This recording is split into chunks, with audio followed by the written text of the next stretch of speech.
All right, guys, we are continuing with our grade level novel of Writing Freedom by Pam Munoz Ryan. Remember that you guys are listening for what page we start on, what page we end on, and the 3 secret words. We are starting today on chapter 10, page 122. Hayward stayed for a month of Sundays, and Charlotte couldn't bear thinking of him leaving again. The morning he left, she said, "Hey, you can stock tender for me as long as you'd like." "Charlotte, I'm beginning to think you like having me around," he teased. "I never thought I'd see the day. But first, I've got to work to finish in Missouri, and then I gotta help my folks move here." He hesitated, then said, "Charlotte, come with me." Charlotte looked out the window as if she hadn't heard him. "It'll take me over a year, Charlotte. You could get someone to watch the place, and then Ebenezer would take over until we got back. Won't you come?" She turned and looked at him. "I can't, Hay. I don't want to leave. I worked my whole life for this. I belong here. I want to build up my horse stock, and I've got apples to pick and things to do. Besides, there's something I've been thinking now for some time, and I feel real strongly about." She knew she could tell Hay anything, but she wasn't sure how he'd react to this. "I registered to vote in Santa Cruz County. The election's in a few weeks, and I don't want to miss it." Hayward stared at her and shook his head. "Charlotte, you'll be going against the law." "Hey, I know more about who to vote for than most. Women are citizens of this country just like you. They work hard and make decisions sound as a man's." "There's a lot of folks who don't agree." "There's a lot of men who don't agree," said Charlotte. Hayward grinned at her. "Your first secret word is hay. Hay. "I ain't one of them," he said. "I just don't understand what you'll be proving if no one knows you're a woman." "I guess I'm proving that I'm here, a member of this county that most people respect. Most of them ask me who I'm voting for, and the only reason I can walk in and vote is because they think I'm a man. Sooner or later, they'll all know I was a woman, and my point will be made."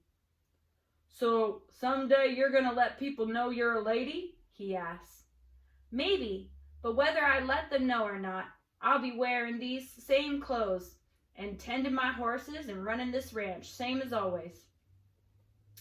He considered what she said and shook his head. "You know you're mine, Charlotte, and that's fine by me. You know how I feel about you." "I do." He gave her a big hug and acted like he was never going to let go. Then he got on his horse and rode down the lane, past the corral. Charlotte stood on the porch and watched him ride away. He stopped halfway down the road and waved his hat. Charlotte waved back. He put his hat back on and cupped his hands around his mouth. "I'll be back," he hollered. "I know," Charlotte whispered to herself. It was sprinkling when Charlotte rode into town that November afternoon, but a little rain couldn't stop her. She hoped it wouldn't stop other folks from getting out and doing what they had to do either. Luckily, by the time she got to town, the sun had come out. She hitched the Mustang and walked down the street and nodded to the people walking by. A big sign in the window of a hotel said "Polls."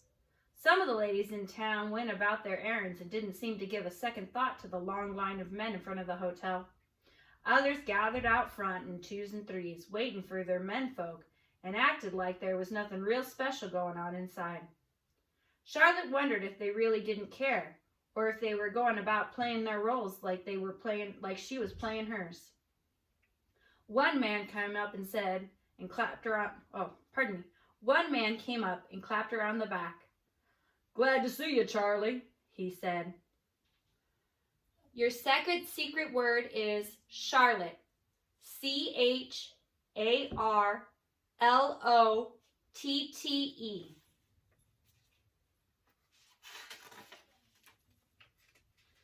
The father shook his head. "We told her, and told her about fighting. When's that girl gonna learn? The men chuckled, and the father and the little boy left. The line moved closer to the desk. Charlotte got to the front and signed the book. The registrar handed her the ballot. She studied the names. Horatio Seymour or Ulysses S. Grant, the conservative Democrat or the much talked about Republican. She had listened to the talk and heard the people's debates. She had heard good things and bad things about both men, but she knew on her own mind what she thought was right. "You know who you're voting for, Charlie?" asked the man next to her. "Yes, I do," said Charlotte. "Old Jake couldn't make it today because he's ailing. Felt real bad about not coming, but I told him one vote won't make no difference." Charlotte nodded to the man.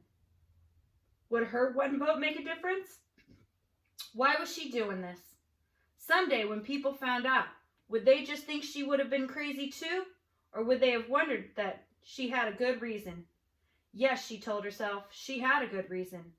This was something she could do for that woman who stood up in front of the line of all those laughing men and passed out handbills on the saloon steps.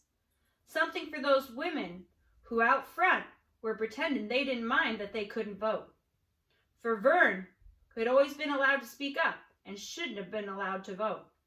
And for that little girl outside who was already standing up for herself. She smiled, and for me, she thought, because I'm as qualified as the next man. She marked her choice for President of the United States. She turned in her ballot, then faced the crowd of men still waiting in line. She tipped her hat. "Gentlemen," she said, "may the best man win." Then she walked out of the hotel and got on her horse and rode home. Your third secret word is end. E-N-D.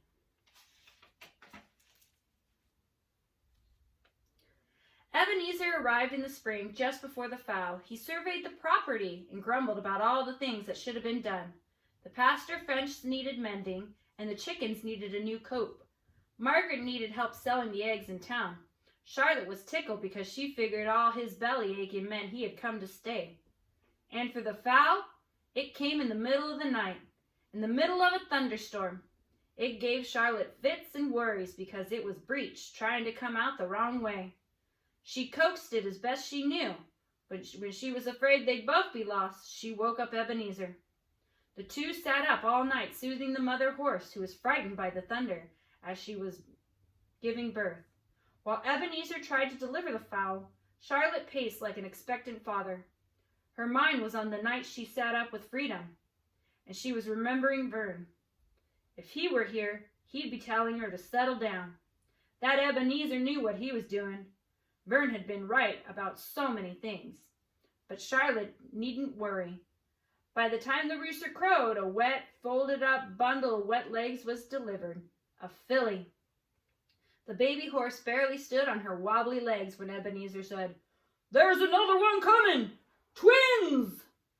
And in a few frantic moments, a colt stood next to his sister. "What are you going to name them?" asked Ebenezer. "You should call them Worry and Trouble for the knot they gave us." And then he laughed. But Charlotte got quiet and serious-like. "Naming something's important," she said, "and a name should stand for something. A horse's name should be fitting for a fine animal." She watched the fowls and didn't say anything. The mare licked the colt and the filly and started nursing. After that, she considered them for some time. Charlotte crossed her arms and nodded her head with a knowing smile. It had come to her. "Well, you going to keep it to yourself?" said Ebenezer. Charlotte was right and proud to explore her reasoning behind it all. And when she was finished, Ebenezer had to agree. They were fine names, important names that stood for something and were fitting for fine animals. She named the colt Vern's Thunder, and she named the filly Freedom. We are ending on page 134. I just wanted to read to you guys the note from the author. It says, this is a fictional novel based on the true story of Charlotte Darky Parkhurst, also known as One-Eyed Charlie, Cock-Eyed Charlie, and Six-Horse Charlie. following a synopsis of her life derived from research. She was born in some part of New Hampshire in 1812 and lived in the orphanage or poorhouse. She went to Worcester, Massachusetts, where she worked as a stable boy in Ebenezer Balch's stables and remained there until Mr. Balch moved his business to Providence, Rhode Island. There she continued to work for him at What Cheer Stables, and at that time located in the rear of Franklin House Inn. Considered an expert stage driver, she worked for Mr. Balch for a number of years. For a brief period, she left for Atlanta and then returned to Providence and worked in several other stables. About 1949, James E. Birch and Frank Stevens went to California, and a few years later consolidated several small stage lines to the California Stage Company. They recruited Charlie to work for them. Shortly after arriving in California, Charlie lost the use of one eye from a horse kick in the face. Still posing as a male, by the 1860s, she was noted as whip or Jehu, a biblical term referring to a charioteer of the time. Charlotte retired from driving at a ranch near Watsonville, California. Her name, Charles Darky Parkhurst, is listed in the Santa Cruz Sentinel on September 17, 1868, under the official poll list, containing the names of enrollment for all persons resident in the various precincts in the county of Santa Cruz, state of California, registered up until October 4th, 1868, and entitled to vote at the presidential election. Some historians think that Charlotte first voted on November 3rd, 1868, at Tom Mann's Hotel in downtown Soquel, California, where the Soquel Fire Station stands now. After Charlie's death, it was discovered that she was a woman. Deeds and records confirm that Charlotte, disguised as Charles Parkhurst, owned a property in Watsonville. Charlotte's cabin was near the 7 Mile House, a former stagecoach stop and hotel. This way station for travelers on the Santa Cruz to Watsonville stage line was located on a road that was later named Freedom Boulevard. Charlotte was also registered to vote in Santa Cruz County, 52 years before any woman would be allowed to vote in the federal elections in the United States.